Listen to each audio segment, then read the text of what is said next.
There is a figure so ancient, so vast, that he cannot be contained within any single culture or religion. He is neither fully Greek nor fully Egyptian. He is neither God nor man. He is both and something beyond either. His name is Hermes Trismegistus.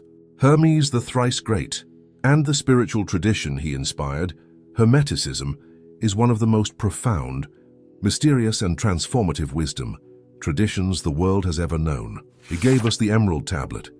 It gave us the phrase, as above, so below. It gave us a path to something the ancient world called Gnosis, a direct, living knowledge of the divine. Today we are going to explore that path, from its origins in the ancient world, through its suppression and miraculous survival, to the deepest teachings at its core. This is not just history. This is a map of the cosmos and of your soul.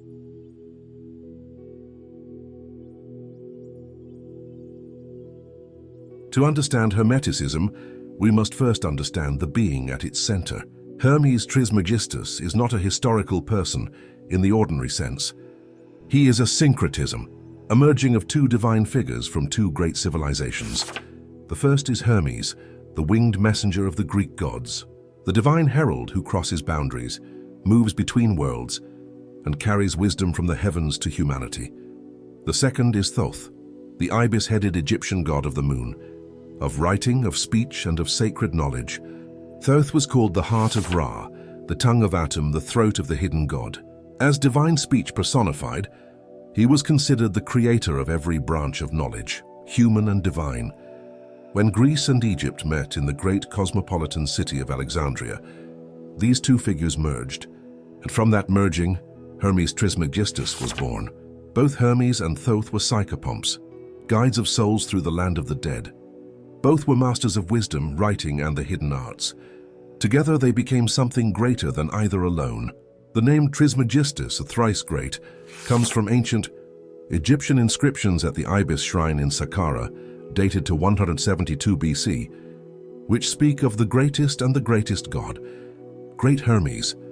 The repetition of greatest reflects the Egyptian custom of intensifying an adjective for supreme honor.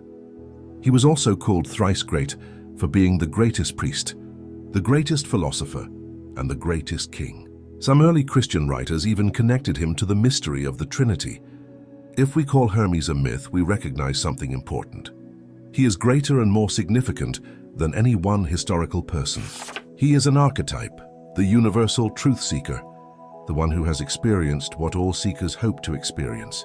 The Neoplatonic sage Iamblichus wrote that Hermes presides over rational discourse, is common to all who practice the sacred arts, and is one and the same throughout the universe.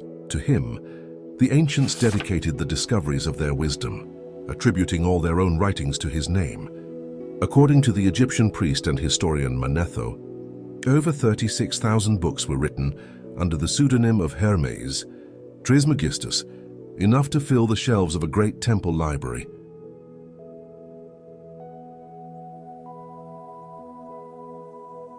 For centuries, the Hermetic writings were largely unknown in the Western world. Then, in the 15th century, something extraordinary happened. In Renaissance Italy, the scholar Marsilio Ficino had been working tirelessly on translating the collected works of Plato for his patron, Cosimo de' Medici. But when a manuscript of the Corpus Hermeticum, the core collection of Hermetic writings, suddenly became available, Cosimo made an astonishing request: stop everything. Translate Hermes first. Plato could wait. Hermes could not. The Corpus Hermeticum had previously been compiled by the 11th century Byzantine scholar Michael Psellus, who had no personal interest in its pagan teachings, which means the texts he preserved may have already been filtered, altered to make them more compatible with Christian beliefs.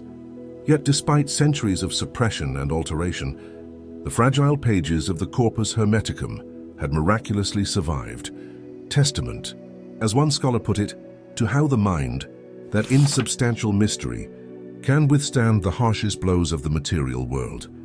During the Renaissance, it was widely believed that Hermes Trismegistus was a contemporary of Moses. His writings were considered more ancient and authoritative than Plato, even more ancient than the Bible. The famous 1481 pavement of Siena Cathedral depicts a large image of Hermes instructing men from both East and West, with the Latin inscription, Hermes Trismegistus, the contemporary of Moses. This discovery, combined with a powerful anti-Hermetic movement within the Church and the rise of modern rationalist science, led to the downfall of Hermeticism in mainstream culture. It was driven underground, but underground is not the same as dead. Several Hermetic societies were formed: the Rosicrucians, the Freemasons, the Hermetic Order of the Golden Dawn, keeping the flame alive in secret. And then, in 1945, 3 new Hermetic writings were discovered near Nag Hammadi in Egypt, renewing serious scholarly and spiritual interest in Hermeticism once again. Hermes was seen as a founding father of the Judeo-Christian tradition, a central figure in the vision of a universal, perennial philosophy uniting reason and faith. Then, at the beginning of the 17th century, the classical scholar Isaac Casaubon challenged this view. Analyzing the linguistic style of the Hermetic texts, he concluded they dated not from ancient Egypt, but from the early Christian period, between the 1st and 3rd centuries AD in Alexandria. He detected Platonic, Jewish and Christian language and ideas woven throughout. One of these texts, the Discourse on the Ogdoad and Ennead, showed without any doubt that Hermetic believers were initiated into several grades of spiritual experience, ascending through the planetary spheres until they beheld God and were united with Him.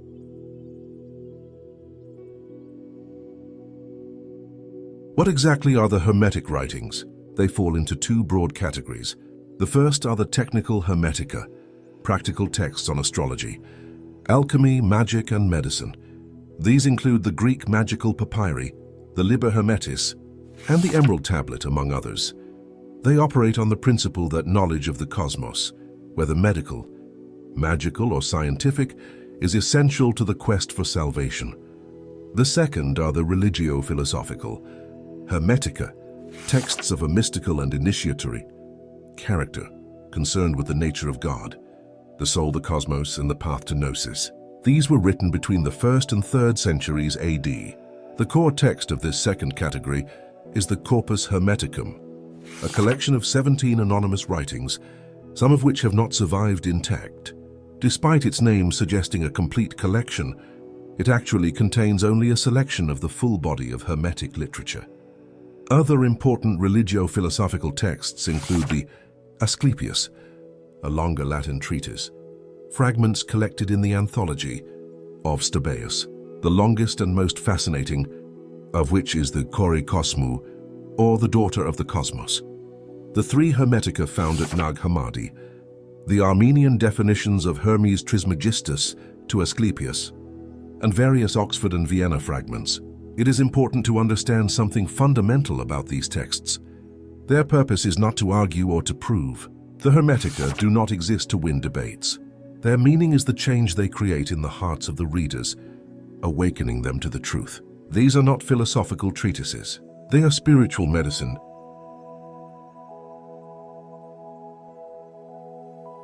Many people first encounter Hermeticism through the Kybalion, the 1908 book attributed to the 3 initiates. The Kybalion is not an ancient text. Many of its teachings are representative of the new thought movement and are not found in the classical Hermetic writings. This is not to dismiss its value. It has served as a powerful gateway for many seekers and can be an excellent introduction, but it should be understood for what it is. The classic starting point for the original sources is the Hermetica, translated by Brian P. Copenhaver, Edison, a scholarly edition containing the Corpus Hermeticum and the Asclepius with extensive notes.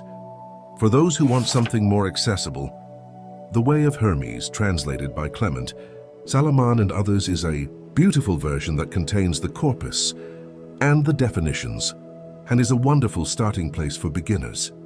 For deeper study, Hermetica 2 by M. David Litwa completes Copenhaver's work with 29 fragments from Stobaeus, including the magnificent Kore Kosmou.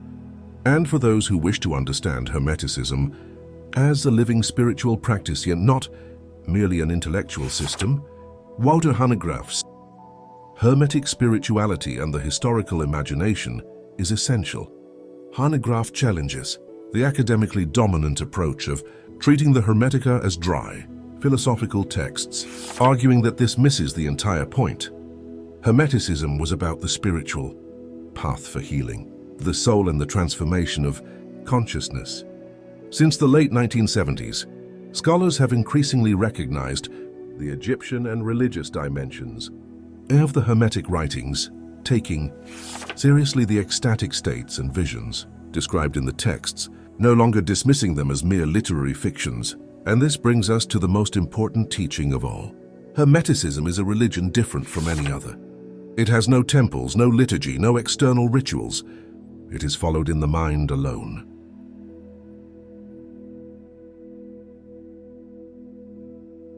At the very heart of Hermeticism lies a single extraordinary idea. The individual soul is not separate from the supreme. This realization, sudden, immediate, overwhelming, is what the Hermetic tradition calls Gnosis. Gnosis is a Greek word meaning knowledge, but it is a knowledge utterly different from ordinary, intellectual knowledge, what the Greeks called epistemeia. Episteme is propositional knowledge, knowing that something is true. The kind of knowledge gained through argument, logic, and empirical observation. Gnosis is something else entirely. It is mystical, revelatory, direct. It is not attained through the effort of the ordinary mind.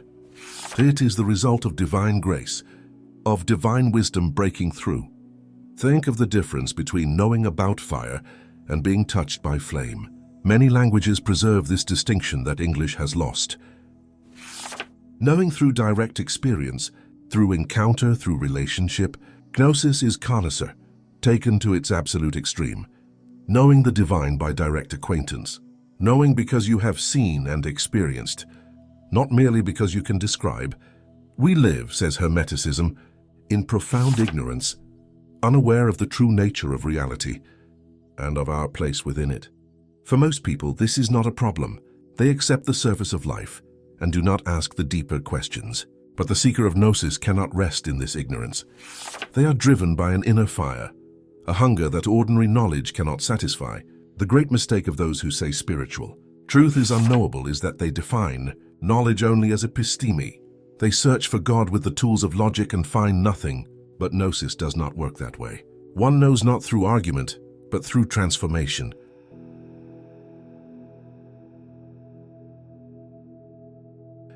Hermeticism shares much with Gnosticism, but they are not the same. Both traditions teach that the human soul is in its deepest essence divine. Both teach that we have fallen from a higher state. Both teach that the material world is a place of exile and that salvation means returning to our divine origin. In the Hermetic understanding, the soul descends from a realm beyond space and time, a realm of pure divine light. As it passes through the planetary spheres on its way into a physical body, it picks up qualities, passions, vices, illusions that corrupt and obscure its original radiance. Birth into a body means immediate corruption by both pain and pleasure. The soul forgets what it truly is. But the divine beings of the Nous, the Agathos Daimon, do not abandon humanity. They descend to heal us. They bring the teachings, the initiations, the path back. The key difference between Hermeticism and Gnosticism is their relationship to the cosmos. Gnosticism often regards the material world as the creation of an evil or ignorant demiurge, something to escape from with contempt. Hermeticism, by contrast, sees the cosmos as a divine creation, imperfect, yes, but essentially good and beautiful. The cosmos is God's great work of art. The Hermeticist does not flee the world. They learn to see through it, to perceive the divine light shining within and behind all created things.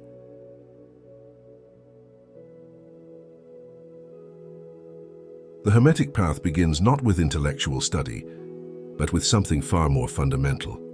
It begins with eusebeia, a Greek word meaning reverence, piety, and sacred awe. Before any initiation, before any vision, before Gnosis itself, that there must be eusebeia. Rudolf Otto, the great German theologian, described the experience of the sacred as tremendum et fascinans, tremendous and fascinating, a mysterious terror and awe in the presence of something entirely other, something that surpasses all human categories, and cannot be expressed in ordinary language. This is the beginning of the Hermetic path, not philosophy, not magic, not secret formulas, wonder, sacred trembling, the willingness to stand before the mystery and bow. Those who live a life of reverence, who orient their entire being toward the divine, will, the Hermetica promises, return to the realm of souls. The ultimate essence of the soul is divine light.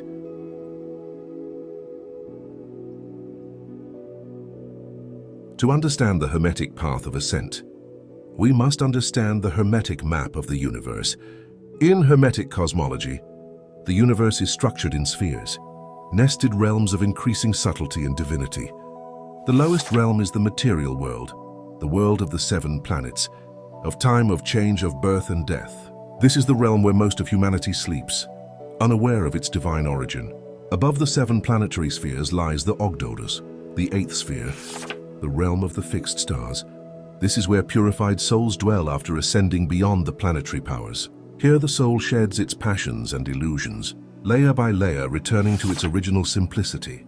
Beyond the Ogdoad is the Ennead, the 9th sphere, the home of Nous, the divine mind or intellect.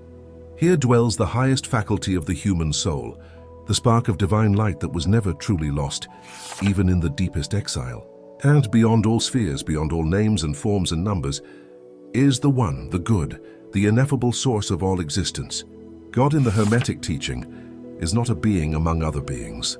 God is the ground of all being, invisible, infinite, beyond all description.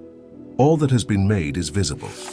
But God himself is invisible, and yet this invisible God can be known, not by the rational mind, but by the deepest faculty within us, the Nous, our share of the divine mind. All is one and one is all. The physical world is reflected in the mental, and the mental in the physical. As above, so below.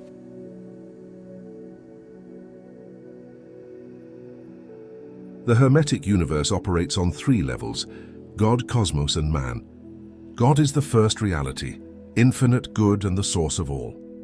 The cosmos is the second reality, the great living being created by God, containing everything visible and invisible. The cosmos is itself divine, a vast animate intelligence expressing the will of God. Man, the human being, is the third reality and also the most extraordinary.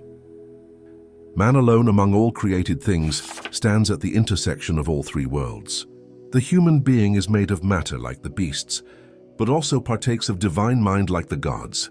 The Hermetica describes the creation of the original human as a being of breathtaking beauty, seeing the reflection of the divine, form in the waters of matter, falling in love with it, descending into it, and in that descent becoming mortal, becoming subject to fate. And yet, this same human being carries within themselves the image of God. They are a microcosm, reflecting the macrocosm. Everything that exists in the universe exists within the human soul. This is why the Hermetic path is an interior path. The seeker does not need to travel to distant temples or sacred mountains.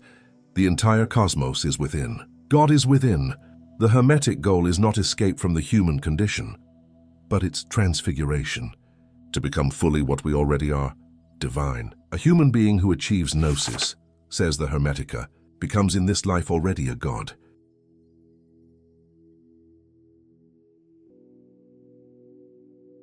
The path to Gnosis is structured around 3 great divine gifts given to humanity. The first is Logos, the word, divine reason, the capacity for rational speech and thought. Logos is what distinguishes humans from animals. It is the faculty by which we can contemplate truth. The second is Gnosis, the direct knowledge of the divine, as we have seen. This is not given to all equally. It requires preparation, purification, and ultimately, divine grace. The third and highest is Nu, the divine mind, the spark of God within the soul. Nous is not something we develop. It is something we receive, or rather remember. It is what we already are at the deepest level. The Hermetica describes the path as a series of initiations and a gradual ascent through stages of spiritual experience, each one expanding the consciousness, each one revealing more of the divine light that was always present but hidden. This path cannot be undertaken by those who lack piety or reverence. The door to the Hermetic mysteries opens only to those who approach with genuine eusebeia and with what the tradition calls worthy souls.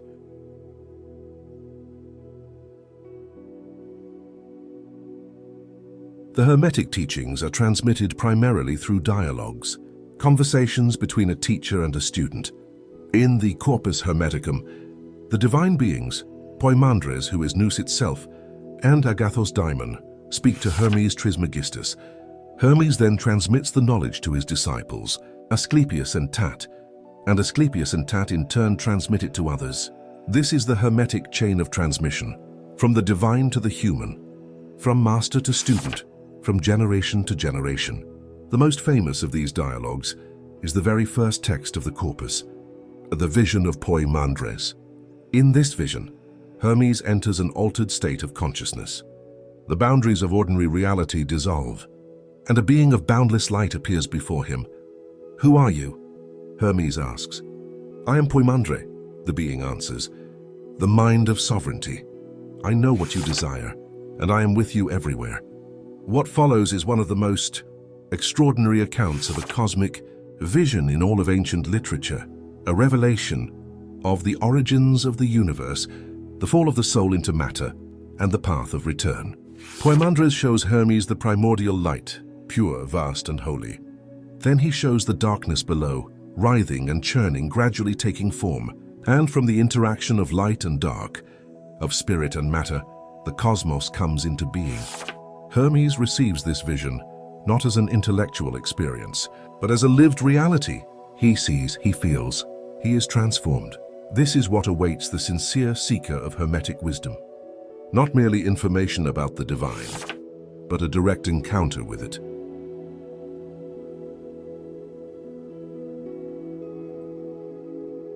Perhaps the most extraordinary text in the entire Corpus Hermeticum is Book 13, the dialogue between Hermes and his son, Tat, on the secret of spiritual rebirth. Tat is desperate. He has received all the philosophical teachings.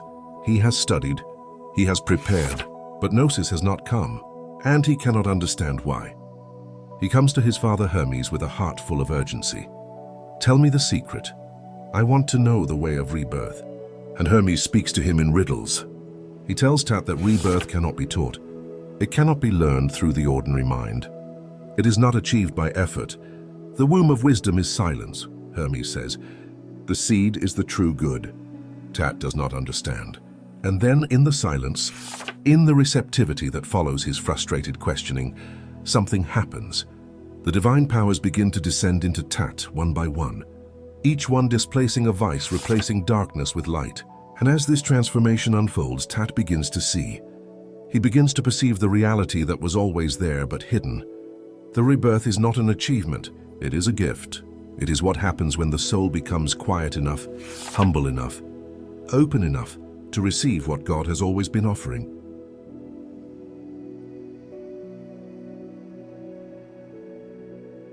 One of the 3 Hermetic texts discovered at Nag Hammadi in 1945, the Discourse on the Ogdoad and Ennead, gives us a rare and precious window into what Hermetic initiation actually looked like. In this text, a teacher and his student engage in a profound meditation together. The student has passed through the earlier stages of initiation. Now he stands at the threshold of the highest experience. Through prayer, through silence, through the invocation of divine names, they ascend together through the planetary spheres.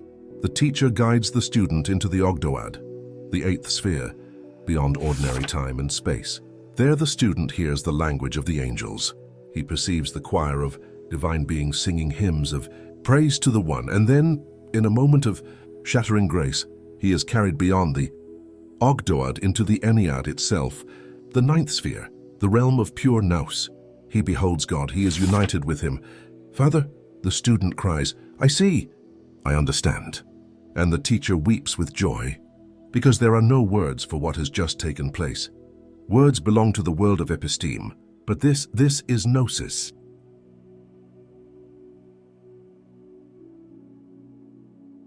After the great vision, there is one final mystery to consider. Hermes commands his son to write down everything that was revealed, but then he adds a warning. Writing is a pharmakon, a Greek word meaning both medicine and poison. Writing preserves knowledge and transmits it across time. In this sense, it is healing. It allows each new generation to encounter the ancient wisdom without having to rediscover it entirely. But writing is also poison, because the reader can mistake the written words for the living reality. They can learn the texts perfectly, recite them beautifully, and never once be transformed by them. They can possess the map, but never make the journey.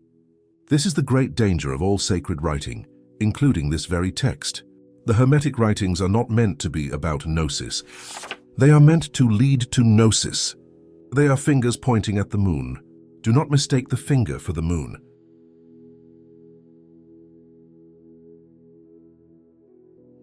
We come finally to perhaps the most liberating teaching of the entire Hermetic tradition. Death does not exist, not in the way we ordinarily think of it.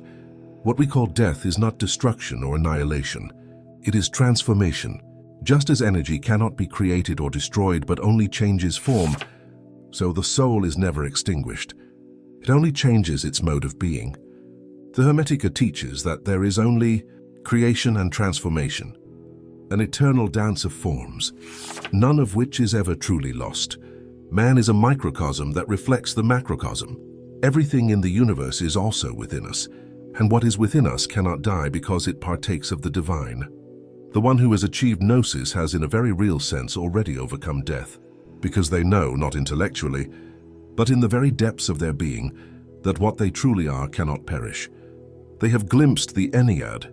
They have touched the One, and they know that one day, the long journey of the soul through matter and forgetting will complete itself, and the divine light, which was always the soul's true nature, will return to its source, like a river returning to the ocean, or rather, like the ocean remembering that it was never separate from itself. Hermeticism is not a relic of the ancient world. It is a living tradition, one that has survived suppression, misrepresentation, and centuries of neglect, because the truth it carries cannot ultimately be destroyed. As above, so below. The cosmos is within you. You are not a human being on a spiritual journey.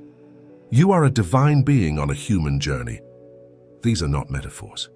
For the Hermeticist, they are the most literally true statements that can be made about reality.